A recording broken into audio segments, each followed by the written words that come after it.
Good morning बच्चों literature में रहीम के दोहे लेसन 11 है। इसके बारे में मैंने आपको इसमें अर्थ पहले बताया था कि कह रहम संपत सगे बनत बहुत बहुरीत विपत कसौटी जे कसे तेई सांचे मीत।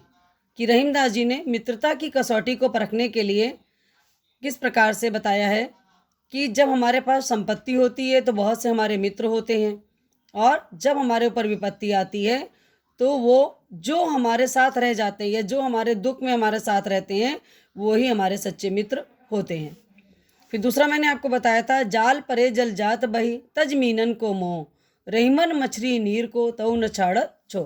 मैंने आपको बताया था बच्चों कि मछुआरे के जाल में पकड़े जाने पर मछली जो होती है फंस जाती है और पानी जो होता है वो उसे साथ छोड़ देता है, अलग हो जाता है। तजमीनन को मोह, वो मछलियों का मोह नहीं करता है।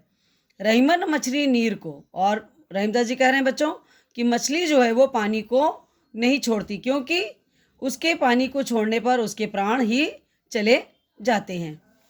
फिर नेक्स्ट था बच्चों कि तरवर फल नहीं खात है सरवर पियत न पान कहे रहीम पर काज हित संपत सचे सुजान। आपको बताया था कि बच्चों परोपकार के लिए हमारी जो प्रकृति है वो हम पर इतने परोपकार करती है। उसी प्रकार से एक उदाहरण है कि वृक्ष जो होता है बच्चों अपना फल स्वयं नहीं खाता है और नदी स्वयं अपना पानी नहीं पीती है। उसी प्रकार से संपत्ति से जो अच्छे लोग होते हैं, सज्जन मनुष्य होते हैं, वो संपत्ति का, धन का संचय जो करते हैं वो दूसरों की भलाई के काम में लाते हैं। तो ये बच्चों मैंने तीनों दोहे आपको पहले भी समझाए थे, मैंने आज दोबारा आपको बता दिया। चौथा है, थोथे बादर क्वार के ज्यों रहीम गहरात धनी पुरुष निर्धन भय करे पाछली बात। बच्चों यहाँ मैंने आपको बताया था कि थोथे बादर क्वार, क्वार के महीने में जो बादल होते हैं वो जल विहीन होते हैं, बिना जल के होते हैं बच्चों। तो जब वो गरजते हैं तो बरसते नहीं हैं, ठीक है। तो धनी पुरुष निर्धन भय, तो यहाँ पे रहीमदास जी आपको बता रहे हैं बच्चों कि जो मनुष्य धनी होते हैं और अचानक निर्धन हो जाते हैं तो वो अपनी पीछे की बातें, जो उनके जीवन में जो उनकी आदतें पड़ी होती हैं, वो अपनी बातों को ही करते रहते हैं और लोगों को बताते रहते हैं कि मेरे पास कितना धन था, मैं कैसे रहता था, मैं क्या करता था, है ना। इस तरह से वो अपने जीवन को, पिछली बातों को बार बार दोहराते रहते हैं। नेक्स्ट है बच्चों,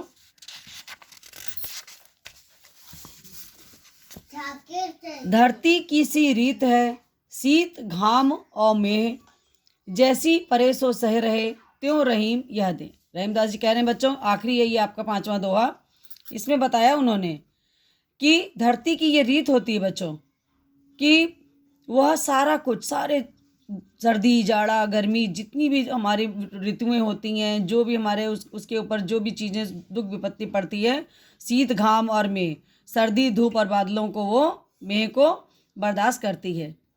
रहीमदास जी कहते हैं बच्चों ये हमारी देह है, अर्थात हमारा ये जो शरीर है ये भी बच्चों उसी प्रकार है कि हम सर्दी गर्मी जाड़ा हर तरह की सारी ऋतुओं को अपने बदन पे बर्दाश्त करते हैं, और जो भी दुख पड़ते हैं, अर्थात हमें, रहीमदास जी का यहाँ बताने का अर्थ है बच्चों कि हमें धरती की तरह ही होना चाहिए।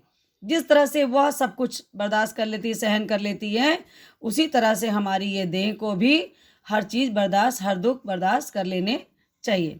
तो बच्चों ये तो हमारी पाठ के दोहे का अर्थ था जो मैंने आपको एक्सप्लेन किया। अब आपको मैं बताने जा रही हूँ कि ये कॉपी पर इस तरह से आप लिखेंगे, पहले संकेत डालेंगे, संकेत में दोहे का स्टार्टिंग और लास्ट शब्द डालेंगे, फिर संदर्भ लिखेंगे। संदर्भ मैंने आपको पहले भी बताया हुआ है, प्रस्तुत काव्य पंक्तियाँ बसंत भाग 2 पाठ्य पुस्तक में संकलित रहीम के दोहे कविता से ली गई हैं। इसके रचयिता श्री रहीमदास जी हैं। फिर प्रसंग में इस काव्य पंक्तियों में सच्चे मित्र की परिभाषा दी गई है, ठीक है बच्चों। तो आपको ये जो संदर्भ है ये प्रत्येक दोहे के अर्थ में नहीं लिखना है। आपने जैसे एक में लिख दिया यहाँ पे संदर्भ, तो केवल आप प्रसंग और अर्थ बाकी दोहों का लिखेंगे। इस कॉपी पे आपको संदर्भ भी दिख रहे हैं सब में, लेकिन आप संदर्भ, क्योंकि एक ही संदर्भ जो है आपका वो सारे दोहों में काम आएगा, क्योंकि एक ही लेसन से हैं, ठीक है।